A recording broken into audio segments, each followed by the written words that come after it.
not one of our beers truly fits a style.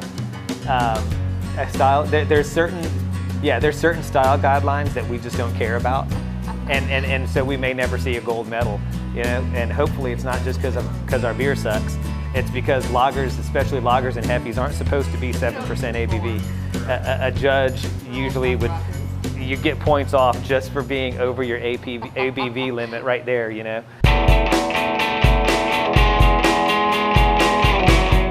I guess if you want to brew beer, you're pretty much, you know, probably a laid-back, nonchalant person. I mean, you're not going to make a whole lot of money doing it. I mean, it's something that you love and enjoy, and you've got a passion for it.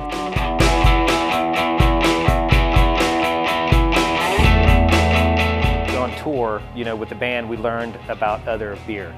You know what I mean? There's other beer out there. So, especially like when we were in California, you know, playing shows out there, you realize, holy cow, there's other beer in this world.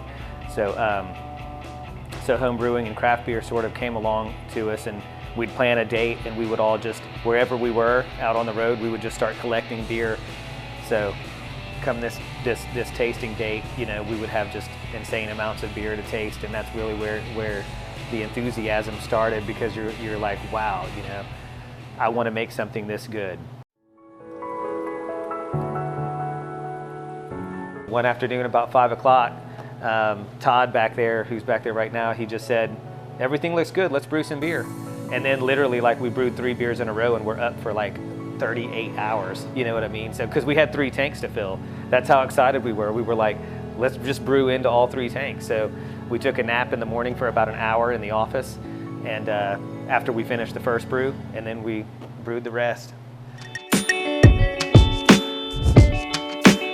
We want to put 4 beers on the market, and you know, we want that market to tell us basically what our flagship beer is. And it's amazing because none of the distributors thought that a dark beer would take off the way it did, even throughout the summer. But you know, but this porter is very different. A lot of people can't explain it, and I'm not even sitting here saying that we can explain it. It's just that it's our oldest, you know, most solid recipe, and we've done a lot of experimenting with it.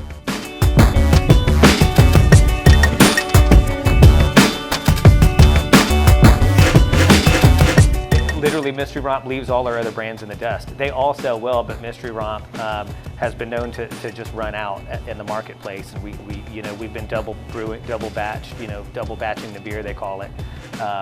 So in other words, we're quickly turning into more Mystery Romp Brewing Company than we are Crooked Letter Brewing Company.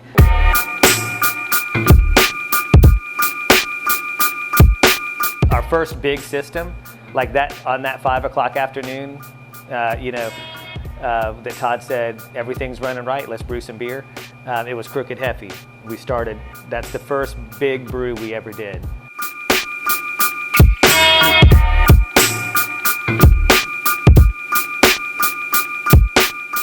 There's a distinct difference between European Heffys and American Heffys, and it all boils down to yeast. So the malt bill is basically a traditional German Hefeweizen malt bill, outside of the fact that it's a 7% ABV Hefeweizen, which no one ever sees, which means that we just malted the crap out of it.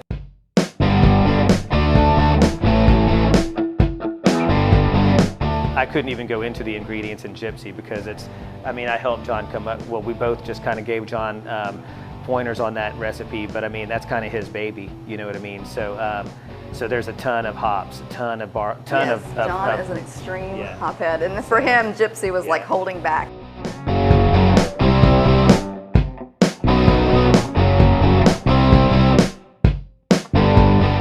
Paul and John came up with the IPA recipe.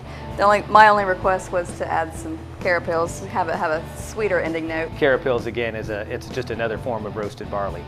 So it's a blend, you know. So yeah, that's pretty distinctive in that beer. It's not such an extreme hop blast.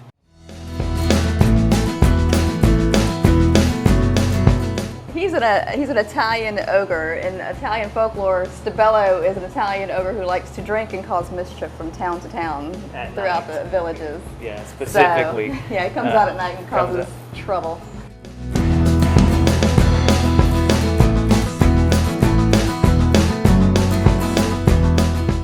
mean, it tastes like a beer would have tasted 500 years ago. You know, this is not today's lager. You know what I mean? It's hoppy. It's just that some people, when they taste this lager, they either love it or hate it because it's not your standard lager. So that is kind of disappointing to some people. You know what I mean?